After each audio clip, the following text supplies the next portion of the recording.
ಸಂತೋಷದ ಹಾದಿಯಲ್ಲಿ ಸಿಹಿಯ ಲೇಪನ, ನೀ ನಡೆವ ಹಾದಿ ಸದಾ ಹಸಿರಾಗಿರಲಿ, ನಿನ್ನೆಲ್ಲ ಆಕಾಂಕ್ಷೆಗಳು ಈಡೇರಲಿ, ಏನೇ ಬಂದರೂ ನಿನ್ನ ಜೊತೆ ನಾನಿರುವೆ, ನನ್ನ ನಲ್ಲೆಯ ಹೃದಯ ನಿನಗೆ ಗೆಳೆಯ ಎಂದು ಹರಿಸುತ್ತಾ ನನ್ನ ಆತ್ಮೀಯ ಗೆಳೆಯನಾದ ಶೇಖರ್ ಅವರಿಗೆ ಹುಟ್ಟುಹಬ್ಬದ ಹಾರ್ದಿಕ ಶುಭಾಶಯಗಳು. ಶುಭ ಕೋರುವರು ನ್ಯೂಸ್ 69 ಕನ್ನಡ ವಾಹಿನಿಯ ತಂಡದವರು. ನಗುತ್ತಾ ನಗುತ್ತಾ ಬಾಳು ನೀನು 100 ವರ್ಷ ಎಂದು ಹೀಗೆ ಇರಲಿ ಹರ್ಷ ಹರ್ಷ.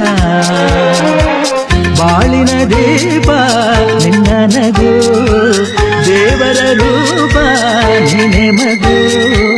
ನಗುತ್ತಾ ನಗುತ್ತಾ ಬಾಳು ನೀನು 100 ವರ್ಷ ಎಂದು ಹೀಗೆ ಇರಲಿ ಹರ್ಷ ಹರ್ಷ.